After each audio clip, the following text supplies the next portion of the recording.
we're not covering.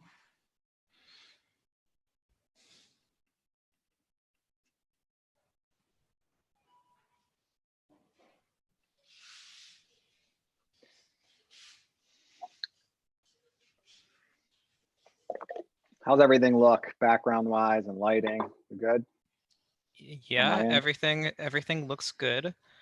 So just as a heads up, there's like a small delay when pushing to YouTube, so people are going to be watching with, you know, a little bit of a delay, but okay. that shouldn't be too much of an issue. Yeah, so I'm hearing your audio. I just muted that okay, yeah, so you don't okay. get any feedback. I just wanted to check to see if the audio was coming through on the YouTube site.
So I'm running into a small issue actually pushing the webinar live. So I've pinged our team. That's why I checked it in advance, just a minute in advance.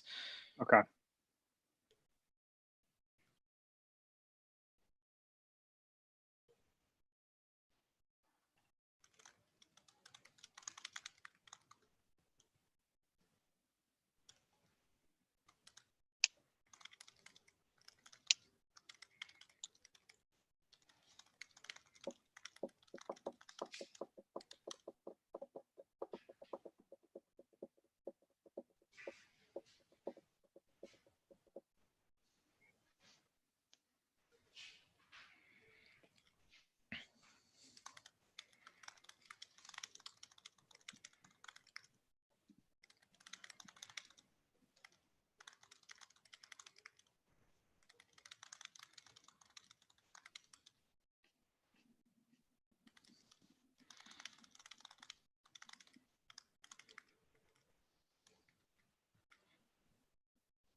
All right. Sorry, this is a little bit frustrating. I basically can't input the YouTube webinar ID into our webinar app. I'm just waiting for one of our developers to just do that themselves from the back end. So Okay. I'm just telling people in the chat that we'll be live in just a minute. Okay.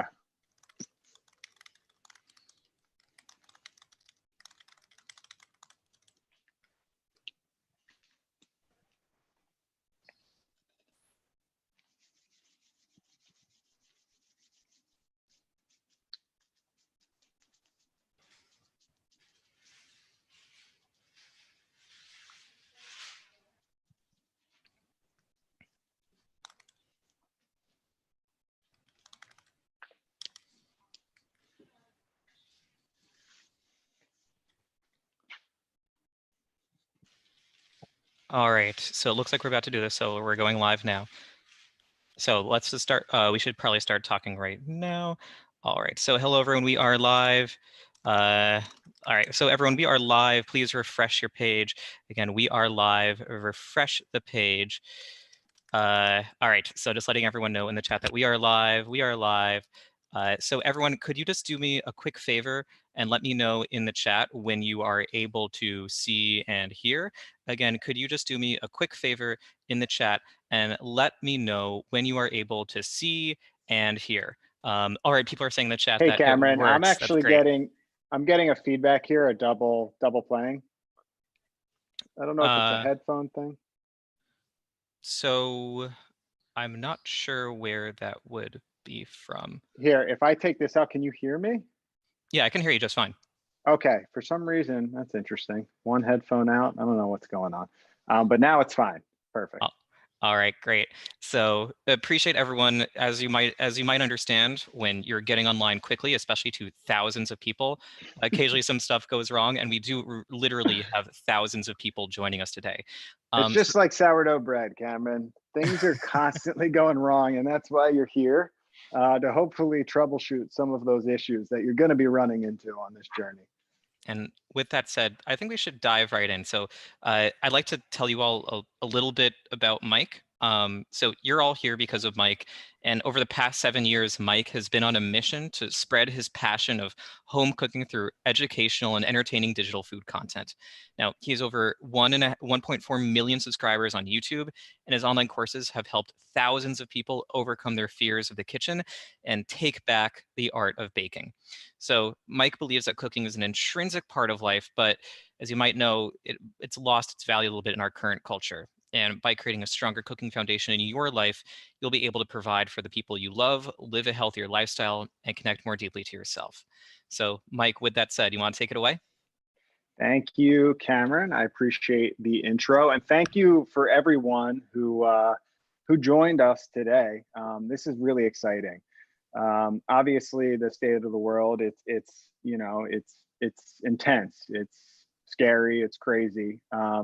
But one thing I have found is that bread baking does make me feel a little bit better. It makes me feel a little bit more in control, and it seems like a lot of you are connecting with that as well, because a lot of you have started to bake. Whether you've been baking sourdough bread, you just started your journey, there's been an influx of bakers in the home baking community, which is amazing, because I started on this journey years ago when home baking sourdough bread wasn't really that popular, and to see it explode like this is so nice, because I know what sourdough bread can do for your life. It sounds crazy. It's just bread. It's a few ingredients, but it really it can bring so much joy, and you can feed yourself. And once you have these skills, you have the skill of bread making for a lifetime, which is an amazing thing to have. You can hear me, right, Cameron? Just checking in. Loud and clear. And Okay. there is one thing. Now, people, Yes. we are going to have a Q&A at the end. I see there are some questions already, and we're going to dive into those at the end. But there is one question which I would not like you to ask, because I'm going to tell you the answer right now. And that question is, will there be a recording? Will there be a replay? Will I get a recording of this? There will be a recording. There will be a replay. You do not need to do anything to get it. You will get it automatically, no problem. Now, I need your help. If you see someone in the chat saying, will I get a replay? Or will there be a replay of this? Do I get it emailed? Can you just tell them for me? Because I'm going to be busy, saying yes, yes, yes. So please help me. If someone asks, will there be a replay? Just let them know the answer is yes, and you'll get it automatically via email. Okay, awesome. Well, I'm glad I stopped, because it's good we got that out of the way.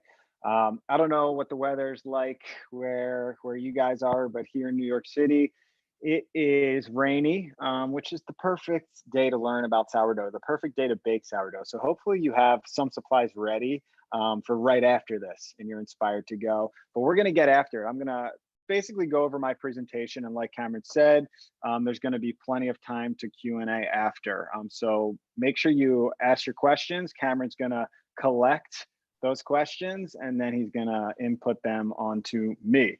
So let's get started. And the reason you're here, which is to learn the 3 key factors to success for making sourdough bread at home.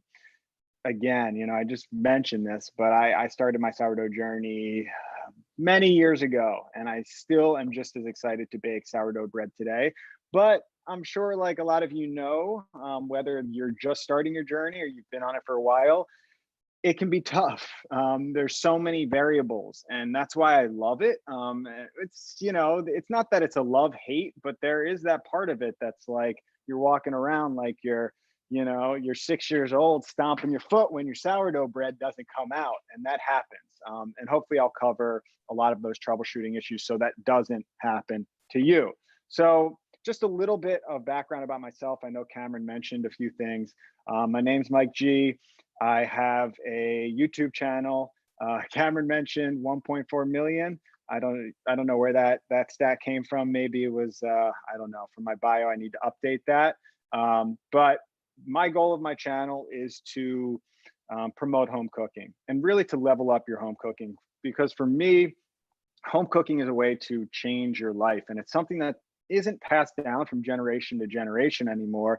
And over, you know, the last century, we've put so much trust into other people making our food that is not in our control. And what I try to do is break down those boundaries, those fears that people have in the kitchen, because there's so many recipes out there, there's so many techniques, there's so many skills, and a lot of people just get overwhelmed and they get scared. And my goal at ProHomeCooks is to connect you with your own personal experience in the kitchen, because we all are unique and we all have our own style, and there's no right way to cook. There's no perfect way to cook. There's no perfect way to make bread, which we'll talk about later.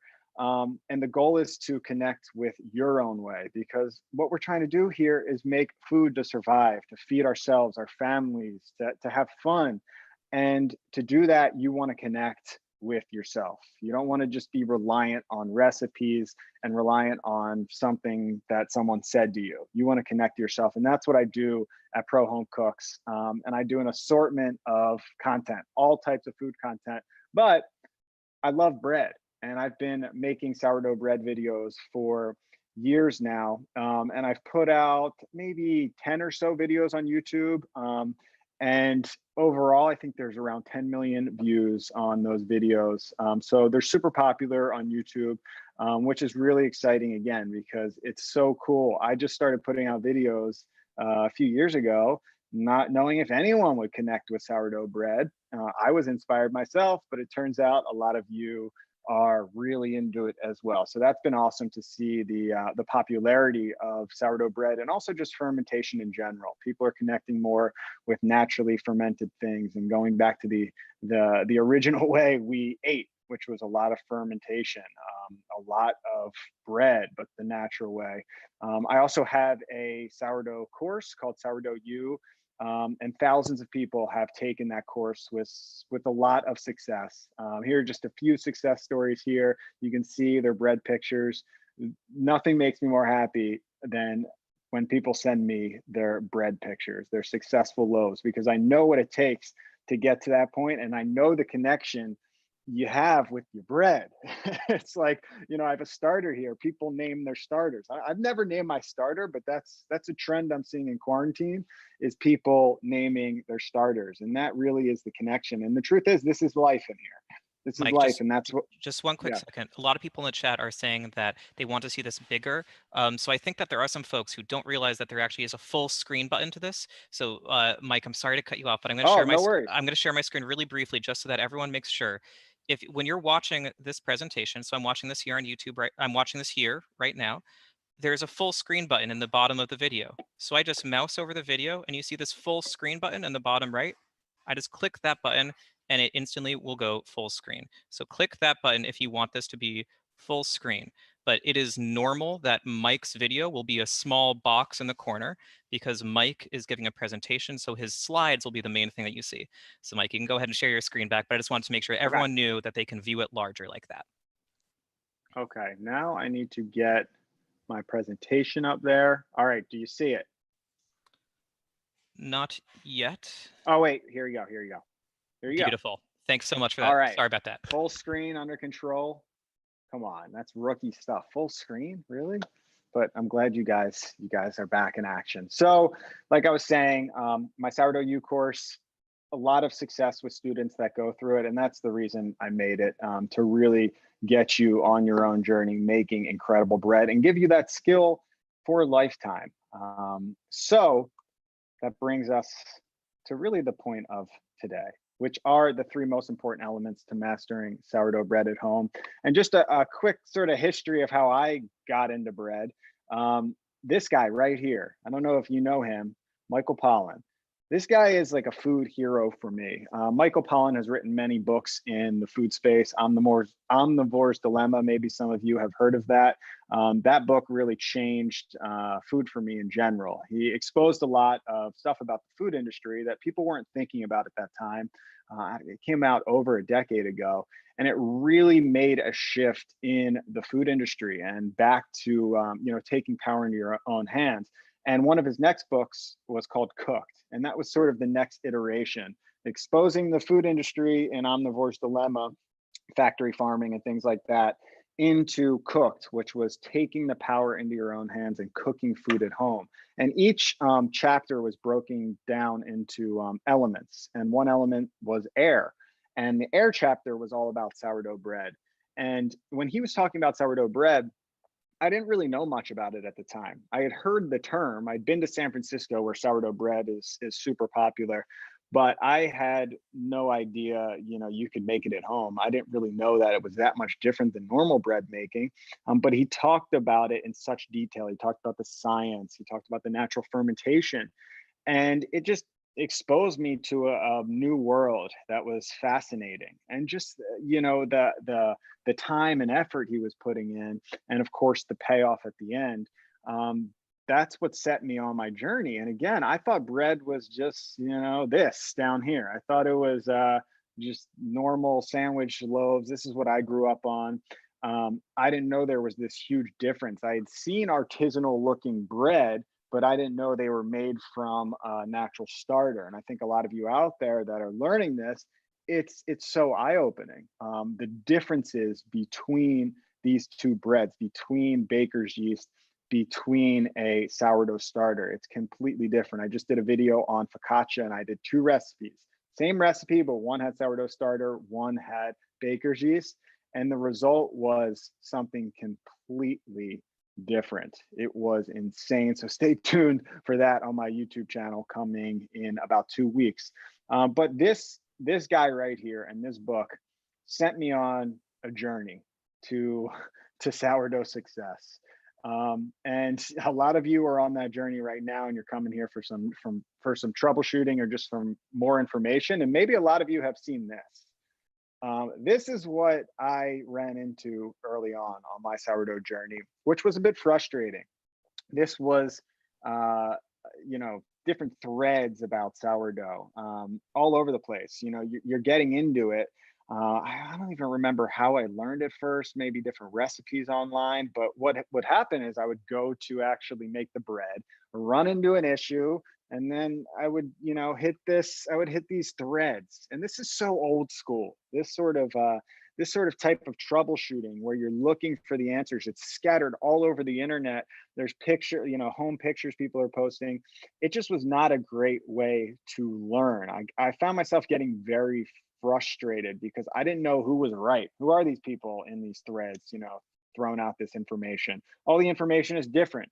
I had no idea. And that was pretty frustrating. And also another thing that was a bit frustrating was this confusing lingo, which I'm sure a lot of you are dealing with as well. And this is something that I like to cover in depth in my videos and my courses, is understanding this lingo, because sourdough bread, although this is an ancient form of bread making, it is the original form of bread making.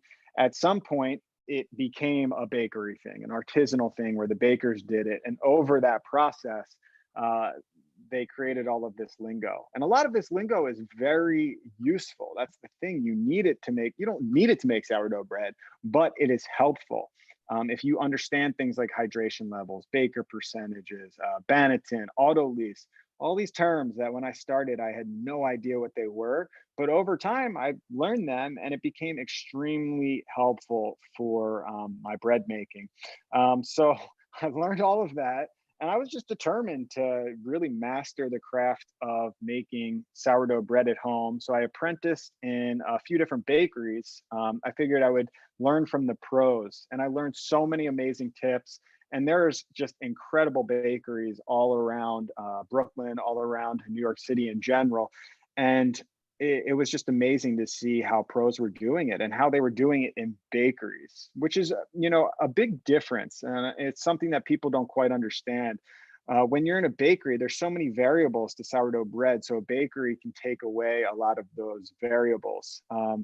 So what I wanted to do was really figure out how to make it at home, because at home, you don't have those variables under control. You're not a bakery. The temperature isn't always controlled. The yeast and bacteria in the environment are constantly changing. So I spent years researching on how to make great artisanal sourdough bread at home. That was my goal. How can I take what these people are doing in bakeries and bring it to your home? Because that's what I do on ProHomeCooks, empower you to make these amazing things at home. And there's nothing more amazing than sourdough bread. So spent years researching, put out multiple videos on YouTube.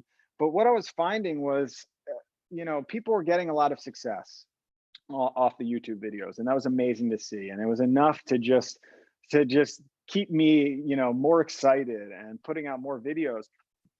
But I was getting a lot of the same troubleshooting issues. A lot of the same comments were coming in over and over again. People were having the same issues about sourdough bread. And this is what I found. These are sort of the three main elements that I found that people were running into. So number one is mastering your sourdough starter. And we're going to cover all of these in depth. So if I'm just running through this slide, don't worry about it. This is your sourdough starter right here. And if you don't master it, you're not making good bread. It's the life force. Number two is breaking free from the recipe, because, like I said before, with the threads, there's so much information out there, and you really need to break free of the recipe and hone in to the variables in your environment, because this is different than normal cooking. When you're dealing with fermentation, especially sourdough bread, it is about honing in to your own bread making process. And we'll go over that in depth. And that's something that I teach in my course. That it's like the main point is to really hone you into your own variables that you're going to be dealing with, because that's where you're gonna connect to your bread and find good results. And number three is embracing the process, because sourdough bread is a process, and it's not like making a stir fry. It's not like learning to, cook a stew. This is a different beast, and it's why so many of you are excited about it. It's why I'm excited about it, because I wouldn't even call it cooking. It's magic. It's magic in the kitchen. It's completely different than what you might be used to when you're dealing with a wet dough, when you're dealing with natural fermentation, when you're taking these few ingredients and transforming them into something completely unique. That's a process that you're going to have to go on. That's a journey that you have to start, and it doesn't just happen overnight. So we're going to be covering that in depth. So first, we're going to start with the sourdough starter. And when we're talking about sourdough starter, which I have right here, I brought this from home, so it's not super active right now. I fed this morning, but whenever you're traveling with the sourdough starter, it's just not a good time to bake with it, because you can see in there, it's bubbly, smells nice and sour, but I don't have much rise because it's been bumping around in the car and all of that. So what is this starter? Oh.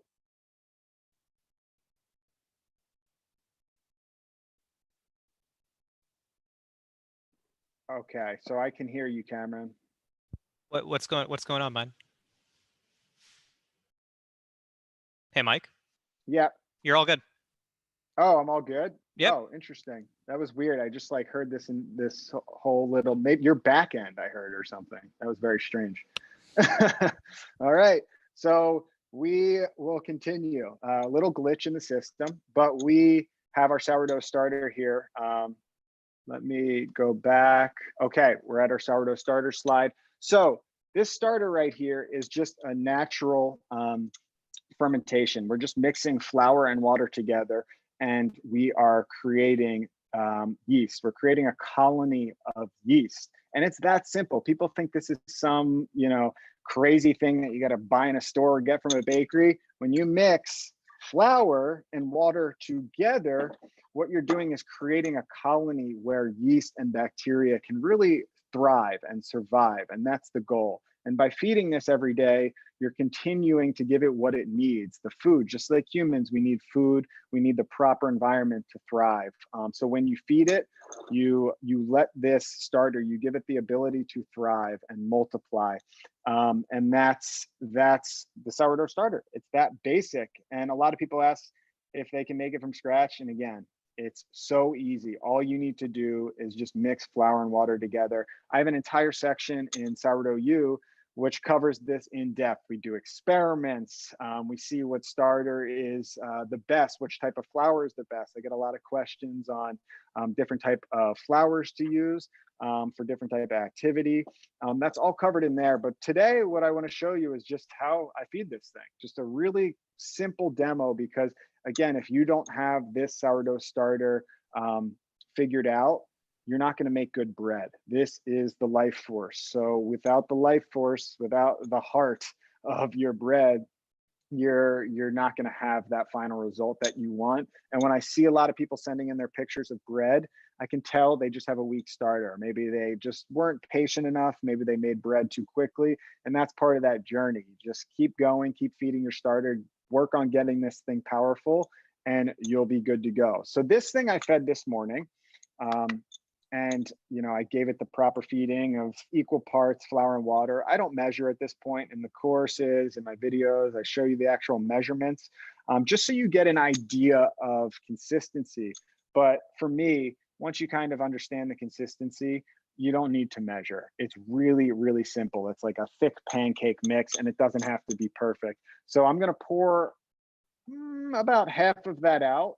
And the cool thing is, a lot of you probably have seen this because many of you post pictures of this, which is amazing to see, but you can use this stuff to fry up, make a sourdough scallion pancake, or you can put anything in this, because all this is fermented dough.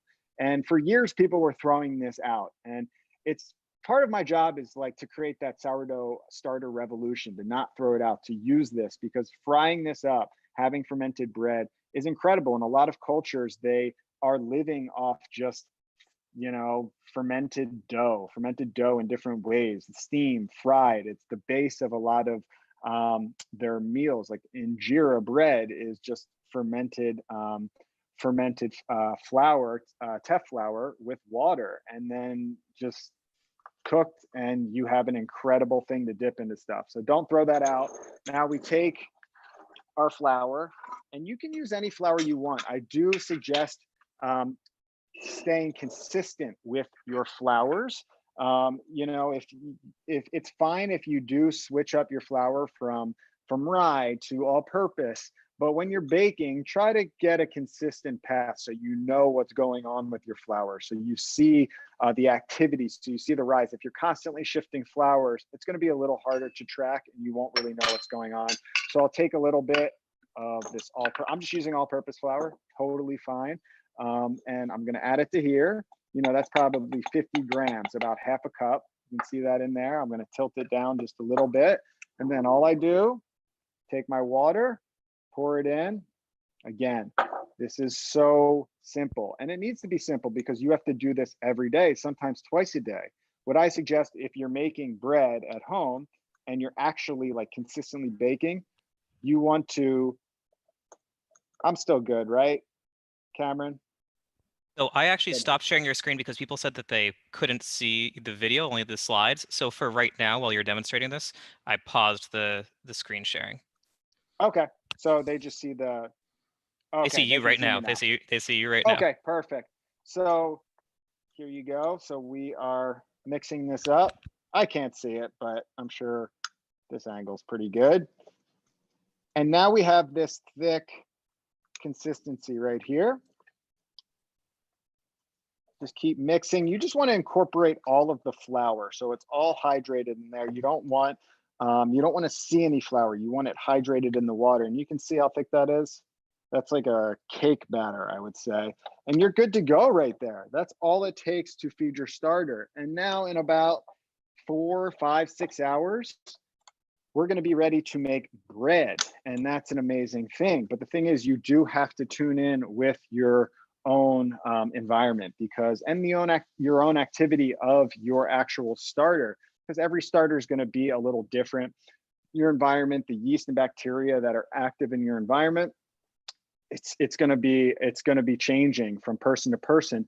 And that's what I see a lot with you can stop sharing, or you can share my screen, I guess, or I don't even know at this point. I'm just going to go. Cameron can continue to do it.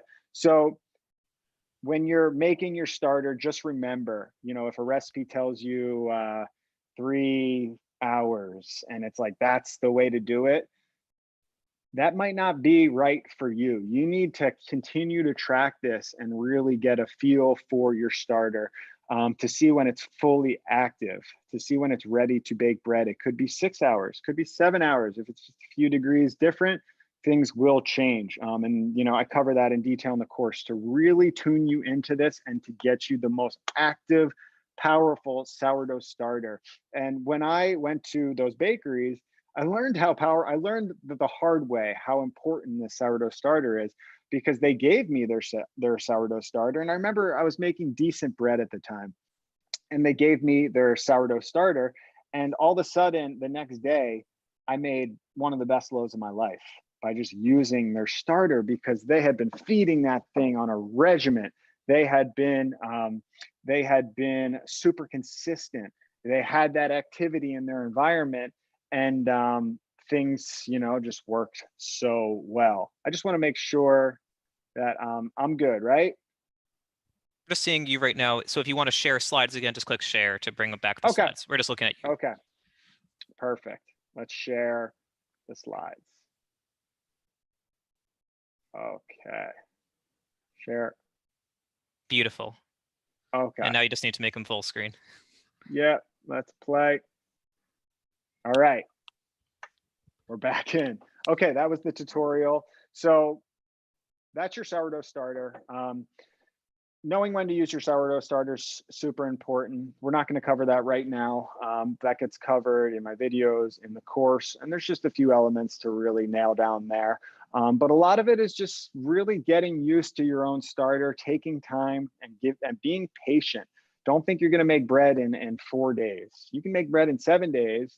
Probably won't be great, but if you want to make perfect bread, you're going to really want to be consistent with your sourdough starter. And that's the commitment of this game, is, having your little baby, name it if you want, and feed it and keep it alive. It's like your Tamagotchi here. You got to keep this thing alive if you want to make really good bread. And again, when people send me in their pictures, I can tell instantly, weak sourdough starter. So just make sure you're really putting time into this. It all comes down to this before you make your bread. If this isn't powerful, you're not making good bread. So the next thing I want to cover is breaking free from the recipe, which is so important. Right here is just a screenshot of the most popular videos on YouTube. And if you go through these YouTube videos, you're going to see a lot of different techniques on sourdough bread making. And the question is, what techniques do I want to use? What techniques do you want to use? And the answer to that is, doesn't matter as much as you think. Learning the proper technique is important, or learning techniques to do sourdough is important. When I say proper, that doesn't make sense, because there is no proper way to make bread. Bread is an ancient form. People have been making bread forever. And it's just, within the last decade where we're getting so specific, and everyone has their own techniques, and there's cookbooks and there's videos. But really, it's about breaking free of that recipe because of these, which I just talked about, which are your variables. If you're following a recipe and you're at home and something's going wrong and something's not rising well and your bread's not coming out. These were the issues I was running into. And it all came down to this, which are your variables and the reason why you need to break free of that recipe. Because when you're dealing with things like temperature, when you're dealing with things like different flours, different temperatures of your oven, all of these things make a huge difference in your bread. And sourdough bread is such a different form when you're dealing with this natural fermentation. It's so much different than what you're used to when it comes to normal cooking. There are so many different variables at play, and you need to tune in to each of those variables to understand how your bread is activating, how your dough is rising.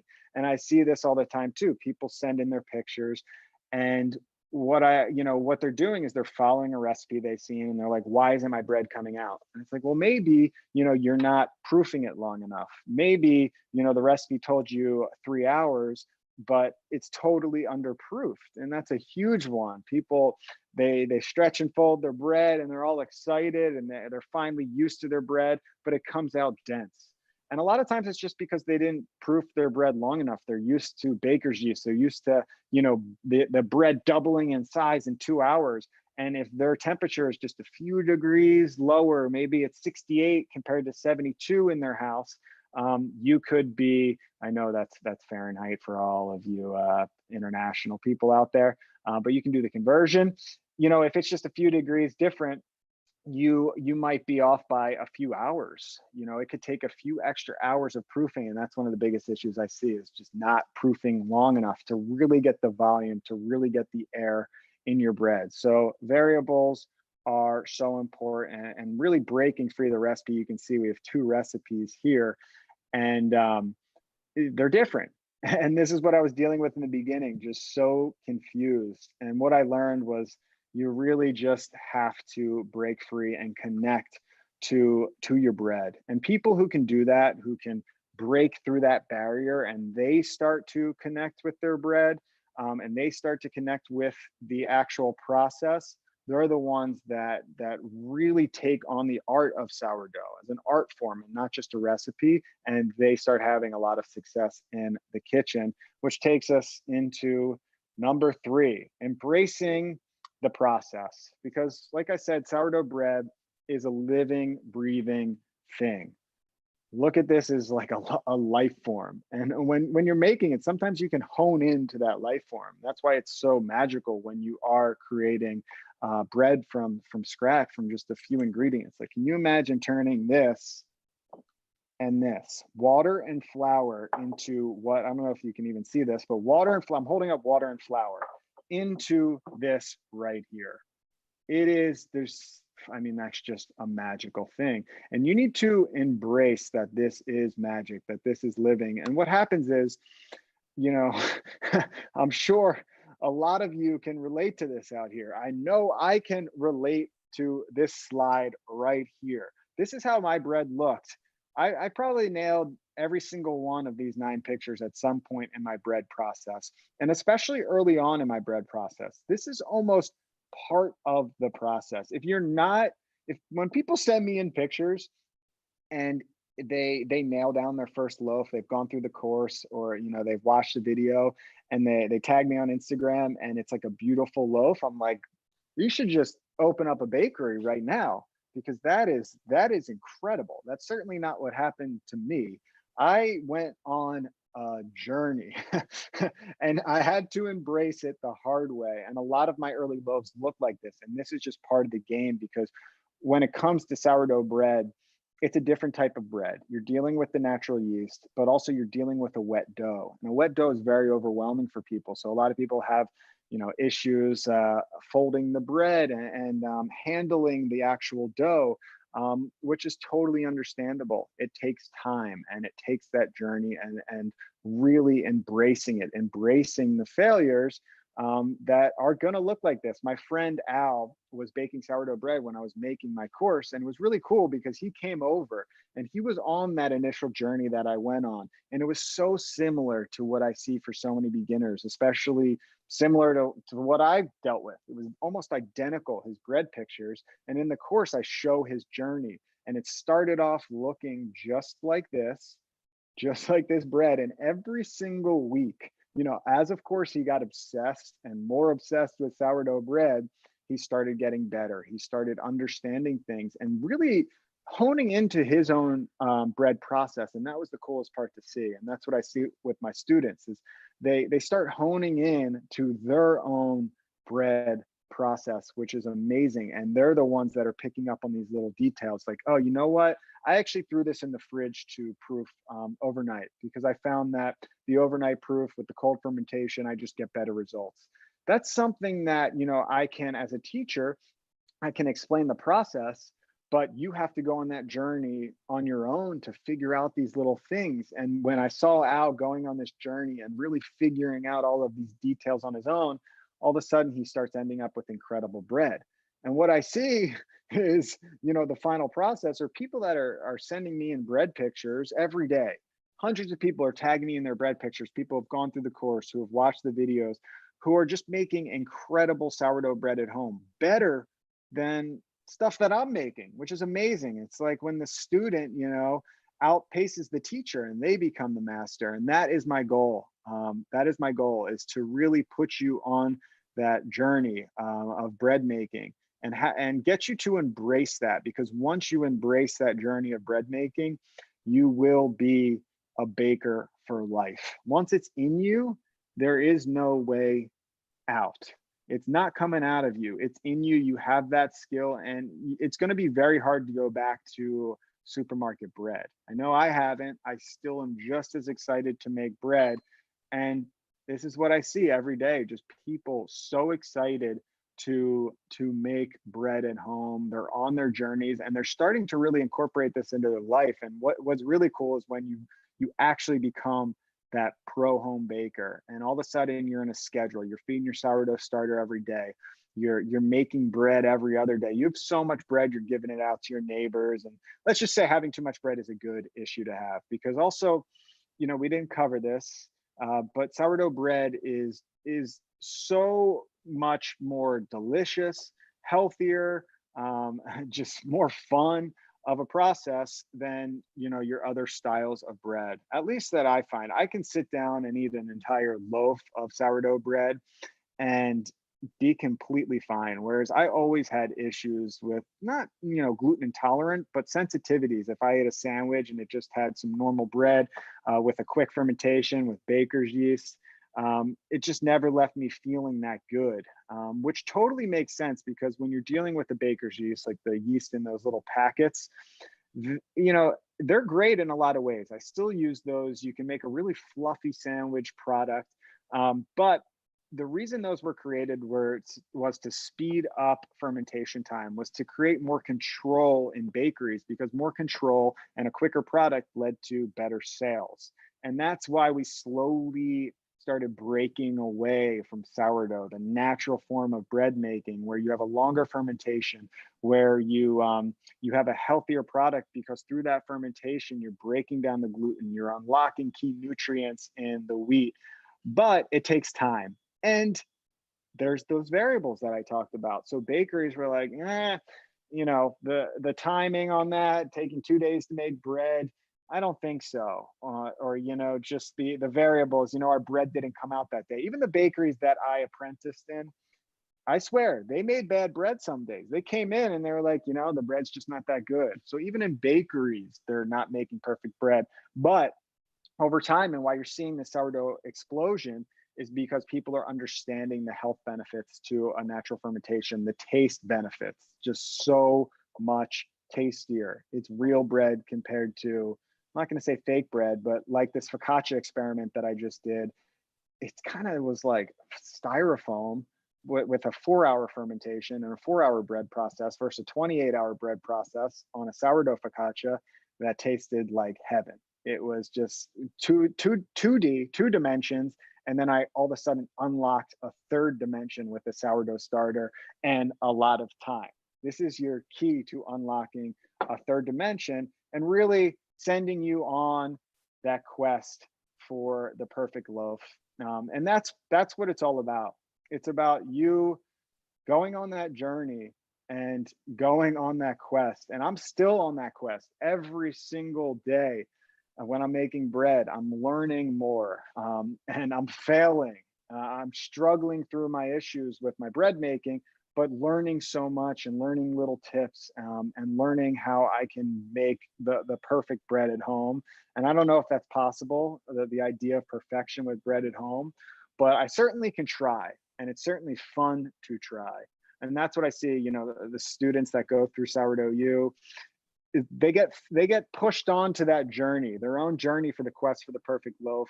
And it's just an incredible thing it's an incredible thing to see, because once you're on that journey again, it stays with you for life. And it's really the reason why I created my course Sourdough U, because that feeling that I had going on this sourdough journey, was just something I had to share. But again, dealing with those threads, dealing with the scattered information it was just hard. It was just difficult.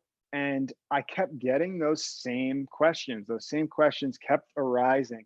And it wasn't making sense. The system was broken for bread making at home because that information was scattered all over the place. And what I wanted to do was bring it all together into one place where you could get the terminology, where you could get all of the skills you needed, to really send you on that quest on your own. So you had the confidence to go in there and bake bread. So you knew what equipment you needed, how to make the perfect starter, and then of course, how to master this art form at home. So what I wanted to do next was to talk a little bit about Sourdough U, my bread baking course, because I'm really excited to tell you about what is involved in this course, what you get if you enroll in the course. But I just want to make sure if you guys are cool with that. I know you have a lot of questions. We're going to cover your questions after this. So let me know if you want to learn a little bit about my course, then we'll head into the questions. And Cameron, you can let me know because I can't see the thread. So I am seeing some people who are saying that they're curious to learn a little bit more. Okay. So I am actually, I've actually been curious about your course, because my girlfriend's been super into sourdough, and I've wonder if it would make sense to like get this for someone who's a little bit more advanced, and so I'm kind of curious to know a little bit more about it. Okay, awesome. Again, you keep coming with your questions. We're gonna have plenty of time to answer questions at the end. And I'm really excited to hear what your questions are and see if they relate to other troubleshooting questions I've had in the past. So I created Sourdough U 3 years ago, again with the goal to really break people onto that journey and give them all of the information they needed in one place, because I know how frustrating it is. I know how a lot of you are on that journey yourself. Maybe you haven't started, or maybe you've made a few loaves and you've gone searching for information and it's just not there, or it's just scattered and you're confused. And that's why I created the course. So I'm going to take you through the modules, tell you what's in the course, just to give you a brief idea of what you would be getting yourself into. Cameron, what your girlfriend would be getting herself into. And I do think this course is for all sort of levels of sourdough baker. If you've never baked, perfect, because I'm covering, a beginner sourdough bread, really teaching you all the skills you need, all the terminology from scratch. But you'll see later on, we do have a section in the course called A Quest for the Perfect Loaf. And this is about mastery. This is about, creating the perfect sourdough at home.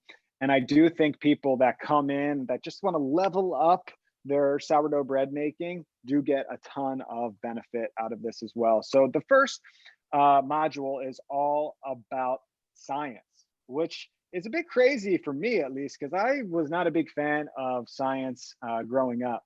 But what I found was, what?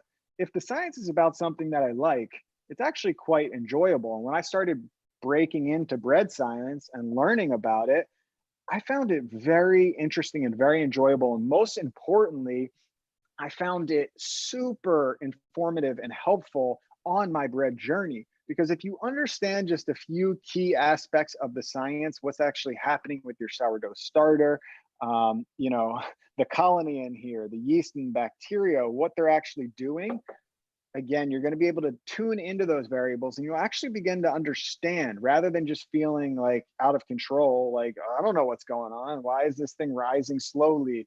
Why is my gluten not developing?" When you understand the science, you understand how gluten development works, how yeast and bacteria work in your bread, you're going to feel so much more confident. And I can say that with confidence because I knew nothing about science before I created the course, and learning it took my sourdough bread to a whole new level. So that's module 1. Module 2 is all about equipment. And a lot of people have this question, can I make sourdough starter without any equipment? Do I need to invest? Because I know investing in stuff before you know if you like it is not an easy thing to do. So in Sourdough U, I'm covering 3 different sections for equipment. One, we've got the bare essentials, making sourdough bread without any investment with just your kitchen supplies, which is totally possible. Might not be like, bread you want to sell in a bakery, but it's still going to be absolutely delicious. It's going to be good for yourself, good for your family. Your friends are going to be impressed. So you can do that with bare essentials. With bare essentials. And I'm going to teach you how to do that. And then, of course, just leveling that up. What are the sort of sourdough equipment, that you need to make really good sourdough? And then we'll also hit a wish list. Getting into home milling. There it is. If you can see that back there, yeah, in the corner, if you can even see the screen, that's a home mill. That's like wish list. When you're well on your way to sourdough mastery and you want to take it to the next level, which is milling your own flour, and that's when things get real spicy, and we cover milling and the equipment for that as well.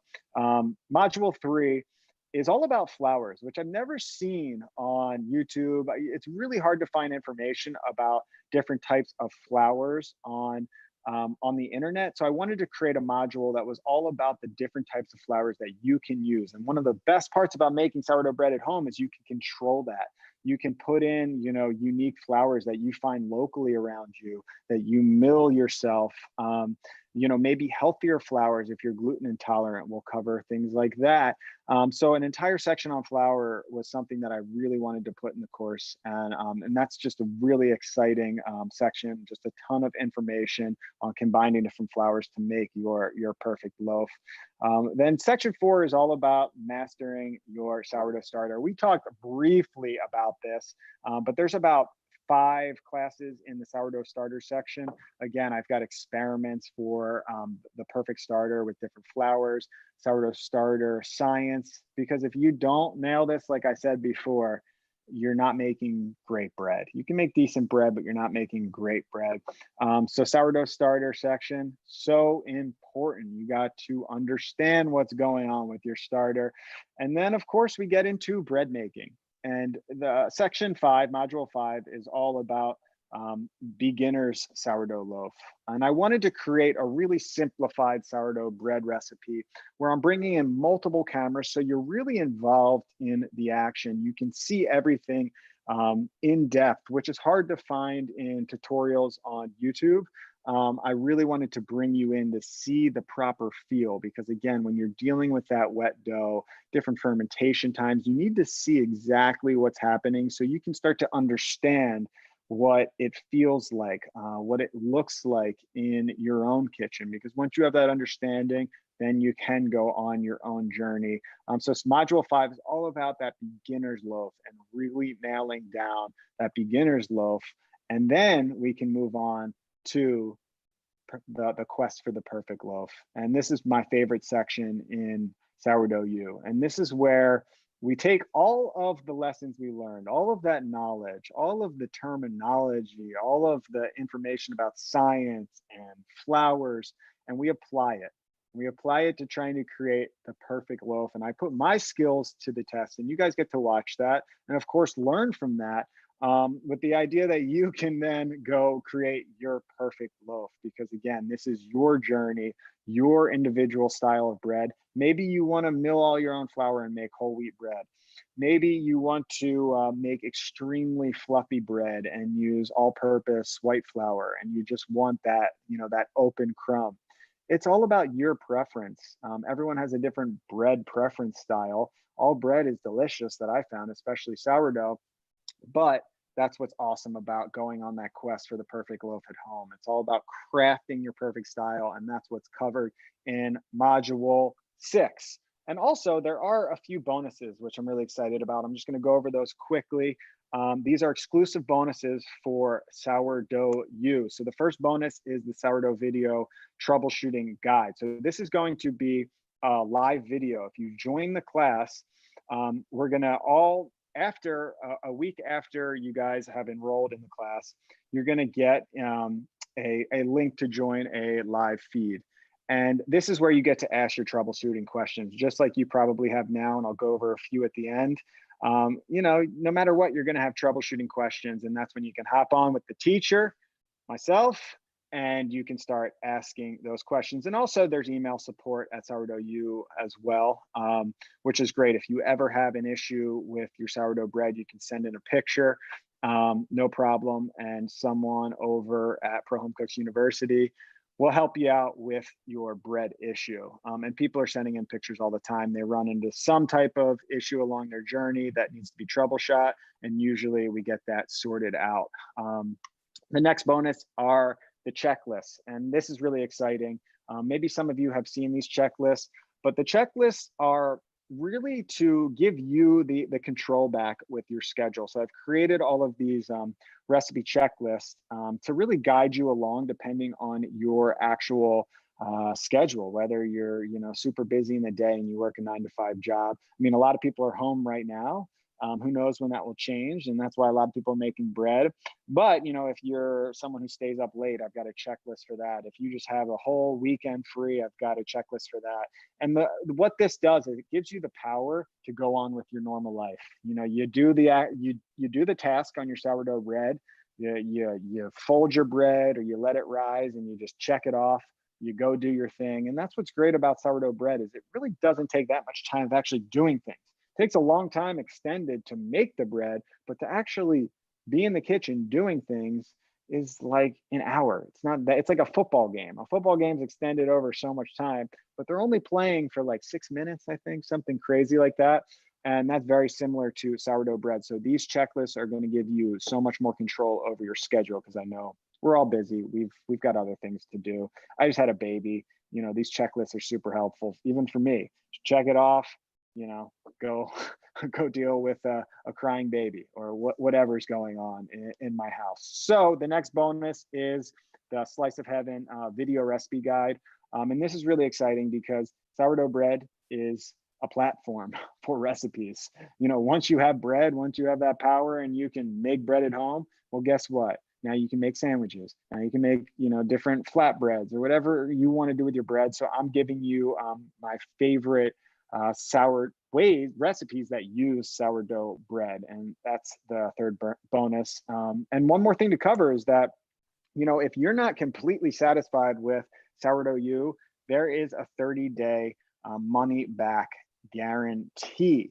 So if your bread isn't coming out, if you're not satisfied with the course after 30 days, you don't feel like you got your value, no problem. You can get a full refund, 30-day money back guarantee. So all of that together, you can see adds up to $448, all of that value with the bonuses. But because you guys are on this webinar, I wanted to do the special cost of $97. This is quarantine. We all need to make bread. You've gone through this webinar, and this is the special deal if you reserve today. So Cameron's going to put up this link right now for this special cost for $97 to get into Sourdough U, to enroll, to get all of these bonuses today, the entire course curriculum, the live call, the sourdough, the Slice of Heaven, video recipe guide, the 4 checklists. You're going to get all of that for the $97 value. So all you have to do is click that link that Cameron has. Cameron, I'm guessing you're putting that up, and that link, I believe, will last for, you know what, I'm not sure. There should be a countdown on the actual page when you click that. I believe you have that for 5 days. So, you know, if you're interested in any of this, anything I covered, I know I covered, you know, some basic information in the beginning, but the sourdough U course is, of course, where we're diving in deep, and that's where we are truly mastering the art of bread making at home. So that's my presentation. I hope you guys learned something. I'm going to open it up for questions, and Cameron, you can, All right. So yeah, we definitely had a lot of questions coming in, and I've been writing them down. okay. So I'd love to dive into the first one here. And the first one was, how do you revive a starter that's too acidic?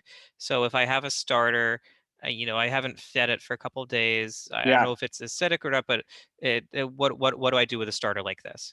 really great question. So what happens is when you feed your sourdough starter, like I did today, if I just let that sit for 3 days, 4 days, and I didn't make bread, it's going to start getting more and more acidic.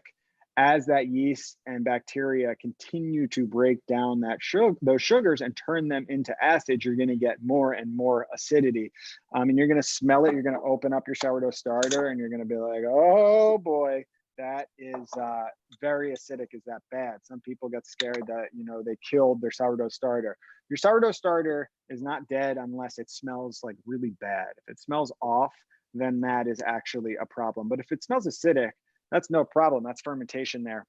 So all you have to do, this happens to me all the time, all you have to do is pour out some sourdough starter like I did and just feed it and just give it a feeding. And after a day, it should level out a bit.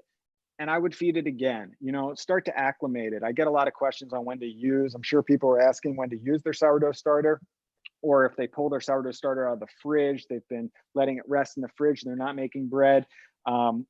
They don't know, you know, if they need to feed it again, they can use it right away. You always want to acclimate your sourdough starter to room temperature when you're making bread. So give it, you know, 2 days at least, just at room temperature, feeding it. And that's when you're going to get consistent results. If you haven't fed your starter in 5 days and it's super acidic and you feed it once, it's not going to give you the best results for bread making. I would at least give it 2-3 feedings before you start making bread.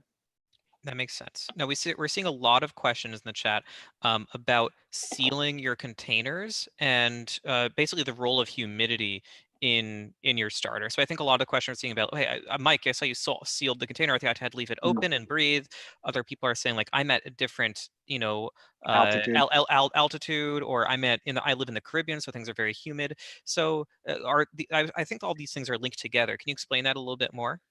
Yeah, that's a really good question. So as far as sealing your container, I like to seal my container because the thing is, you know, ultimately, if you're leaving your sourdough starter out and it's unsealed, that's totally fine. That's going to give you the most activity, and it's going to open up, you know, the ability to connect the most to the wild yeast and bacteria in your environment. But the truth is, there's so much of that going on in this little environment, just sealing this up in the flour that you're adding, that you don't need to. It's completely fine. And when you leave this open, you're also exposing it to the environment, which can be tough to deal with. It can dry out very easily. You might need a little more starter to avoid that. You know, you can get some bugs in there, so things like that. So I like sealing it, and it's totally fine to keep it sealed. No problem. That's the way I make bread. I've been making it forever. Again, it's just easier. And when it comes to ease of use with this stuff, that's what you want to attack, because you want to make it sustainable, or you won't make bread. You know, if your sourdough starter is drying out and you're starting over every now and then, it's like you're going to get frustrated. So you want an easy road to success. And as far as altitude goes, I get that question a lot. My brother lives in Colorado, and he's making great sourdough starter and great sourdough bread at high altitude. I think he's at 7,000 feet, something like that, 6 to 7,000 feet. So that's good enough for me to trust that baking at altitude is totally fine. Again, I haven't done it. I've traveled with my sourdough starter, but generally somewhere around sea level. But you can make a good sourdough starter and good sourdough bread at high altitude. Great. Thanks so much for answering that. No problem. Now, one question that someone had, which was pretty interesting, is that they're kind of curious about different flours. In this case, they had a pretty obscure flour. They Yeah. actually have they weren't able to get flour in Ireland, so they only managed to get whole organic wheat grain, so they're self-milling it. So I'm just kind of curious, how do Mm, people work with different flours? So we have lots of specific questions like how do I use all-purpose versus bread flour, yeah. or rye flour versus this, but just in general, can you talk about like the role of the different flours? Good. Good questions here, Cameron. Good consolidating of these questions. I appreciate it. Um, so flowers is for me is one of the more fun elements of making sourdough bread is starting to understand flowers, and it's another reason why you want to break free of the recipe, because when you're dealing with flour, oh my god, it's so complex, and it's why I dedicated an entire module to flowers in the course. um, First of all, when you get an all-purpose flour off the shelf, that thing could be there for a year. So you don't know what the activity is on that all-purpose flour. You don't know what the nutrient levels are, when it was milled. And it could be dead. Some people run into issues with their sourdough starter because you just aren't getting activity. Your flour might be dead.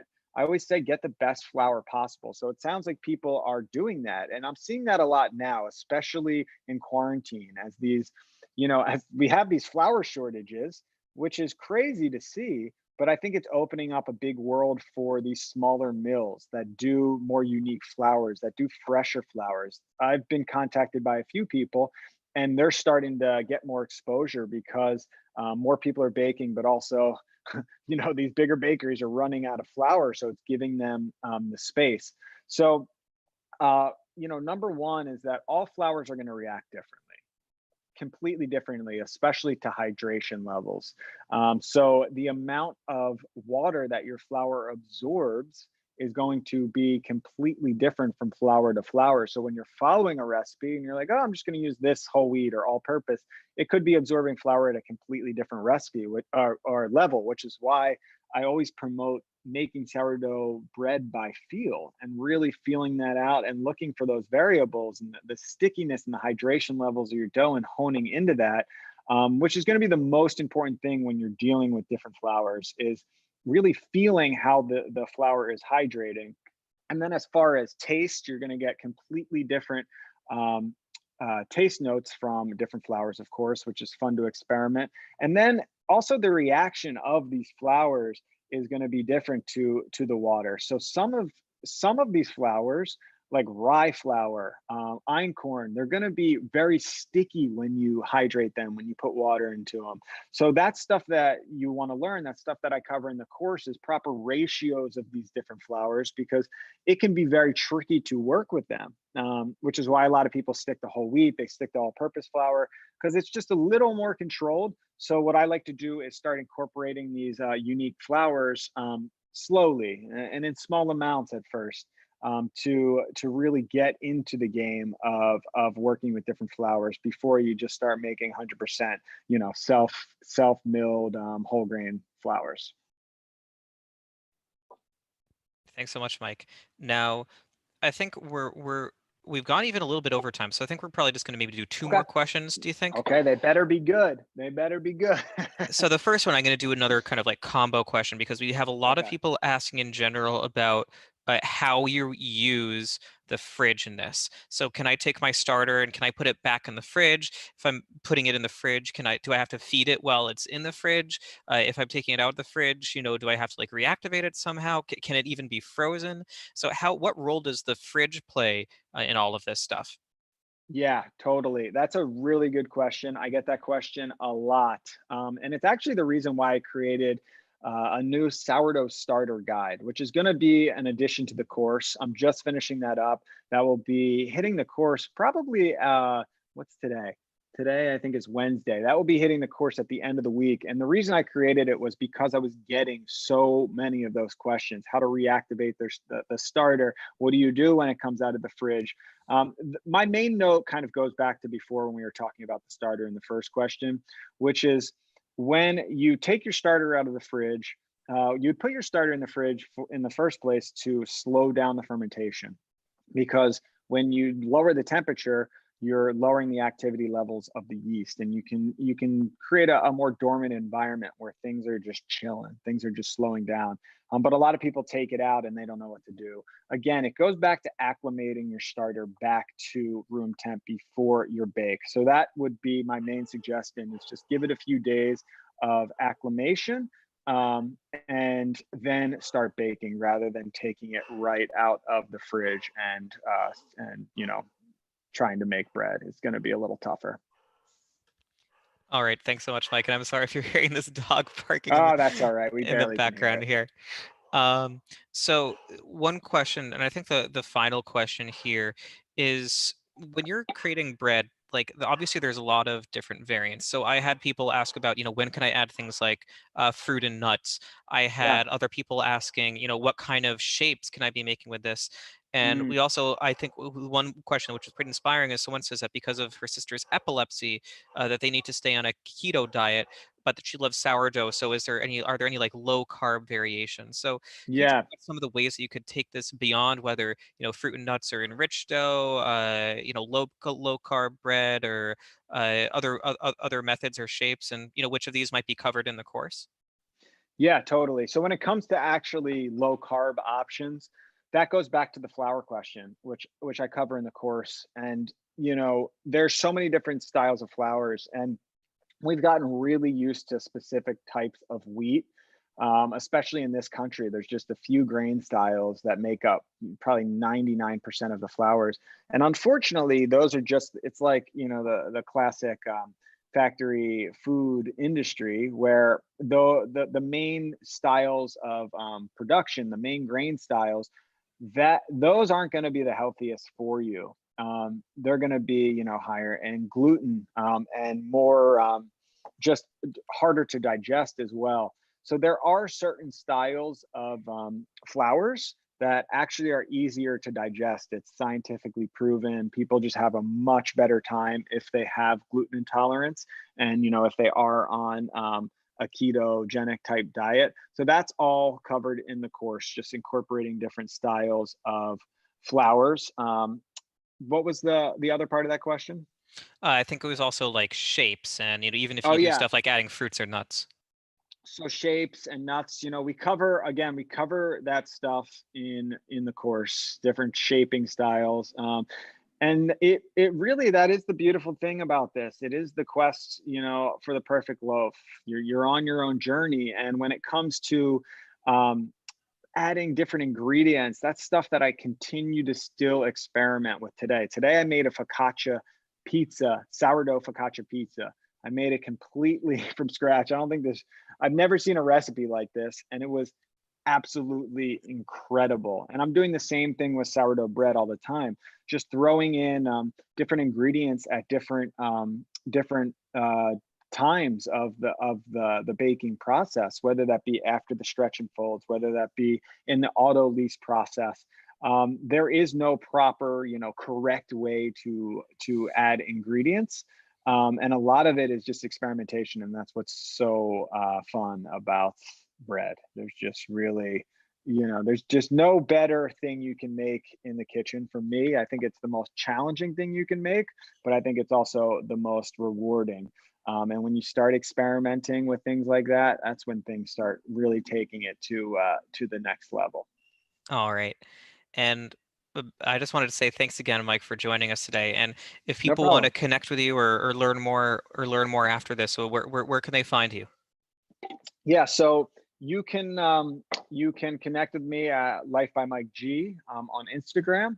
A lot of people post their bread pictures there that have gone through the course, that have watched the videos. You can also find me on ProHomeCooks on YouTube. That's where I post my videos every single week.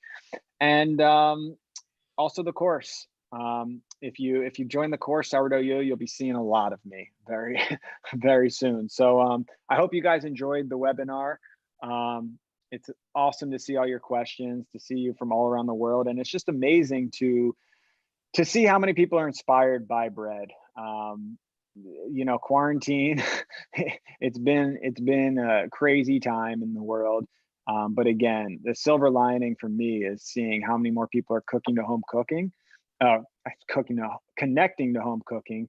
And for some reason, not for some reason, you know, connecting to sourdough bread making specifically. I could have never thought that something like this would happen.